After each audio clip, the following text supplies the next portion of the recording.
রাজধানীর মগবাজারের বাসিন্দা মাফিয়া বেগম বাসায় সংযোগ থাকলেও প্রায়ই থাকে না গ্যাস। এতে মাসে 1080 টাকা গ্যাস বিলের পাশাপাশি কিনতে হচ্ছে এলপিজিও। কিন্তু এখন সিলিন্ডারের অস্বাভাবিক দামের কারণে ব্যয় বাড়ছে চক্রবৃদ্ধি হারে। এটাই নেয় 1100 টাকা, তাহলে এটাই যে আরো ডবল টাকা বাড়ে গেছে। আমরা কোন দিকে যাব? আমার আয়ের উপর তো আমি ব্যয় করবো, আমার আয় তো কম, আমি ব্যয় করবো কি দিয়ে? রাজধানীর কল্যাণপুরের বাসিন্দা শামসুন নাহার ও তার প্রতিবেশীদের একই অভিজ্ঞতা।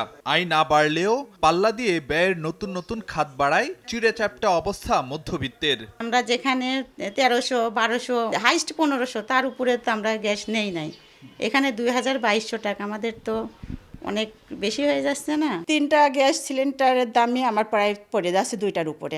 এতটা ক্ষতিগ্রস্ত আমরা কখনোই হইনি। আমাদের আয় তো সীমিত, আমাদের বেতন তার বাড়েনি, কেউ দেখার নাই।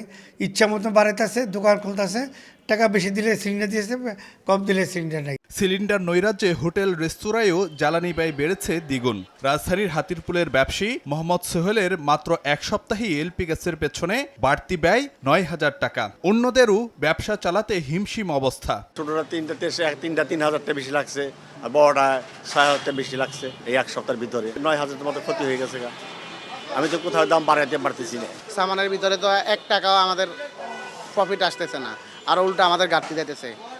তারপরে আমরা সিলিন্ডারটাও ঠিক মতো পাইতেছি না। এখন তো পুরাটাই লসে, কারণ গ্যাসের দামও দ্বিগুণ হয়ে গেছে, দ্বিগুণের চাইতেও বেশি। গত কয়েকদিন ধরেই রাজধানীতে 12 কেজি সিলিন্ডার বিক্রি হচ্ছে 2 থেকে 2500 টাকায়, যা নির্ধারিত দামের চেয়ে 700 থেকে 1200 টাকা বেশি।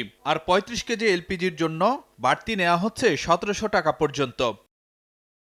এলপি গ্যাস ব্যবসায়ী সমিতির তথ্য মতে বাজারে থাকা 5.5 কোটি সিলিন্ডারের মধ্যে বর্তমানে মাসে 2বার রিফিল হচ্ছে 1.25 কোটি সিলিন্ডার। সে হিসাবে প্রতি সিলিন্ডারে 1000 টাকা বাড়তি নেওয়া হলেও মাসে গ্রাহকের পকেট থেকে লুটে নেওয়া হচ্ছে 2500 কোটি টাকা। সংকটের অজুহাতে এভাবে গ্রাহকের পকেট কাটার পেছনে সরকার ও সংশ্লিষ্ট প্রতিষ্ঠানের দায় দেখছে ভোক্তা অধিকার সংগঠন ক্যাব। সেখানে ভোক্তা অধিদপ্তর কি করছে?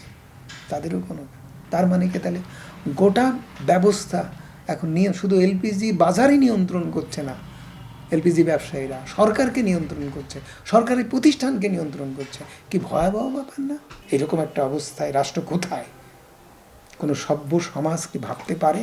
বিশেষজ্ঞরা বলছেন অতি প্রয়োজনীয় এই জ্বালানি পণ্যটির আমদানি স্বাভাবিক রাখার পাশাপাশি বাজারে বাড়াতে হবে নজরদারি। এলপি গ্যাস নিয়ে নজিরবিহীন নৈরাজ্য চলতে থাকলেও সব পক্ষে এখন নিজেদের দায় এড়ানোর চেষ্টায়। তবে নিরুপায় গ্রাহক এখনও ভোগান্তিতে, কারণ দিন শেষে যে বাড়তি দামের বোঝা বইতে হয় তাদেরই। ফারুক ভিয়া, রবিন, সময় সংবাদ, ঢাকা।